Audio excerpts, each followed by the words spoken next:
आप सभी का मेरा नमस्कार दोस्तों। आज के वीडियो में हम पढ़ेंगे मैटरनल मोर्टालिटी रेट का डेफिनेशन और प्रिवेंशन। पिछले क्लास में हमने डिस्कस कर ली थी इसका कॉजेज, तो आज हम पढ़ेंगे डेफिनेशन और इसका प्रिवेंशन। तो चलिए हम स्टार्ट करते हैं।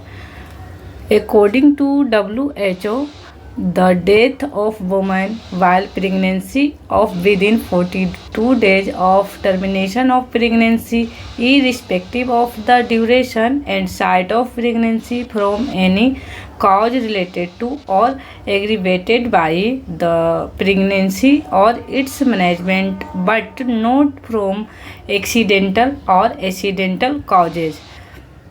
दैट मीन्स इसका क्या होता है, अकॉर्डिंग टू WHO, इसका मतलब यही है कि कोई भी वुमेन्स जिसका डेथ प्रेगनेंसी के दौरान होता है या फिर ड्यूरिंग चाइल्ड बर्थ या फिर after child birth with in 40 days of termination of pregnancy के बाद उसका डेथ होगा, तो उस तरह के डेथ को हम लोग मैटरनल मोर्टालिटी रेट में काउंट करते हैं।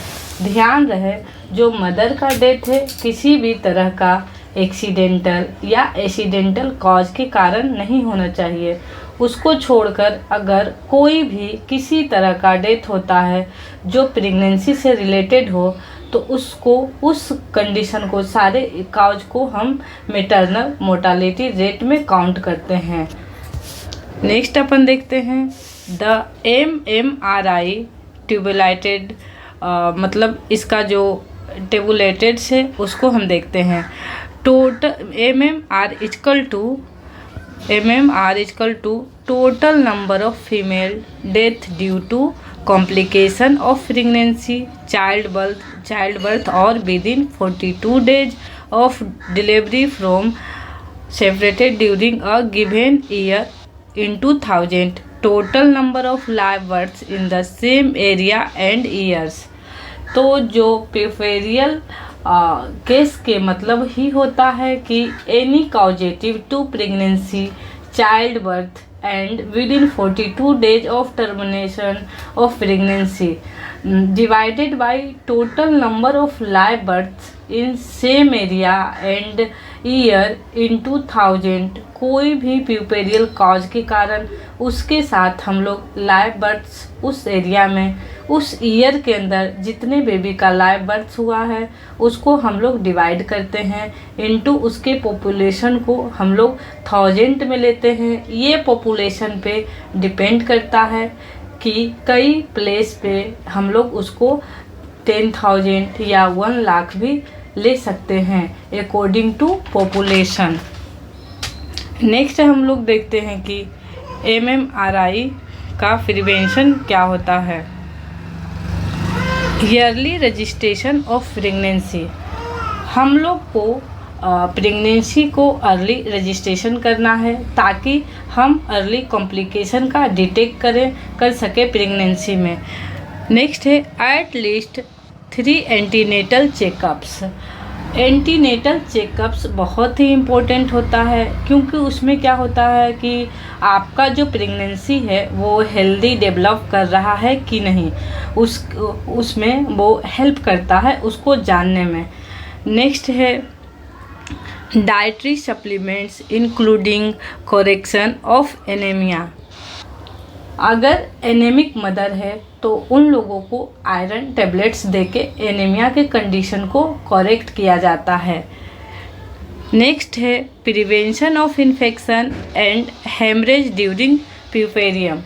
इसमें क्या करना है, जो पोस्टपार्टम हेमरेज होता है उसको हम लोग को प्रिवेंट करना है। Active management of 3rd stage of labour, हम लोग क्या करना है, जो प्लासेंटा है उसको हम लोगों को मैनुअल एक्सपल्सन कर देना है ताकि मदर को ज़्यादा ब्लीडिंग ना हो, और हम लोग ऑक्सीटॉक्सिन ड्रग्स उसको इंट्रोड्यूस करवाना है ताकि मदर मोर ब्लीडिंग से बच सके।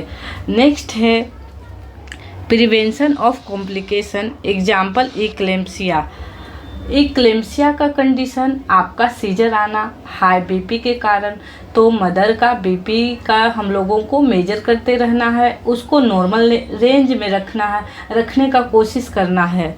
नेक्स्ट है treatment of medical condition like hypertension, diabetes. तो हम लोग को हाइपरटेंशन और डायबिटीज़ को मेडिकल ट्रीटमेंट करना चाहिए। नेक्स्ट है institutional delivery for women with bad obstructive history. क्या करना है जिन लोगों का बैड ऑब्स्ट्रक्टिव हिस्ट्री है। बैड ऑब्स्ट्रक्टिव हिस्ट्री को मैं बता देना चाहती हूँ कि इसका मतलब ये है कि कोई वुमेन का अगर प्रीवियस प्रेगनेंसी जो है उसमें मिसकैरेज, एबॉर्शन या किसी भी तरह का कॉम्प्लिकेशन हो गया है तो उस तरह का प्रेगनेंसी को हम लोग बैड ऑब्स्ट्रक्टिव हिस्ट्री बोलते हैं।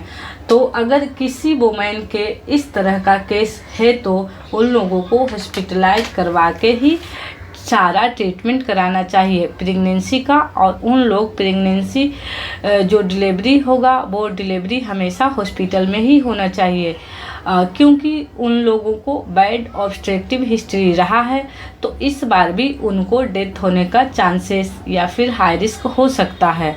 नेक्स्ट अपन देखते हैं ट्रेंड एंड दाइज and female health worker.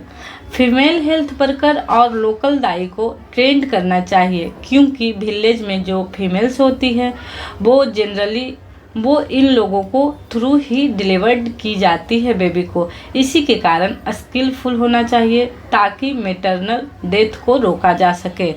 Next है और लास्ट भी है promotion of family planning to control number of children and spacing of births. हम लोगों को फैमिली प्लानिंग को प्रमोट करना चाहिए, जिससे कॉन्ट्रासेप्शन का यूज करना है, जिसके कारण क्या होगा कि ईयरली जो आपका मैरिज हो जाता है, टू ओल्ड जो बेबी को पैदा करती हैं, तो वैसे केस में क्या होता है कि कॉन्ट्रासेप्शन के यूज से एक प्रॉपर बर्थ होता है, बेबी का प्रॉपर टाइम में बर्थ होता है और जो स्पेसिंग होता है बेबी का ये भी प्रॉपर होता है। आपका कॉन्ट्रासेप्टिक का यूज करने से और स्पेसिंग होना बहुत इम्पोर्टेंट है ताकि मदर के बॉडी का भी प्रॉपर ग्रोथ होने का टाइम मिले, प्रॉपर मैच्योरिटी होने का समय मिले। इससे क्या होगा कि हम लोगों को मैटरनल मोर्टालिटी रेट को हम लोग कम कर सकते हैं। तो ये था आज का हमारा टॉपिक। आई होप कि आपको समझ आया होगा। अगर आपको पसंद आया है तो मेरा वीडियो को लाइक कर दीजिएगा, शेयर कर दीजिएगा और हाँ, मेरे चैनल को ज़रूर सब्सक्राइब कर दीजिएगा। Thank you all of you. मिलते हैं नेक्स्ट वीडियो के साथ नेक्स्ट क्लास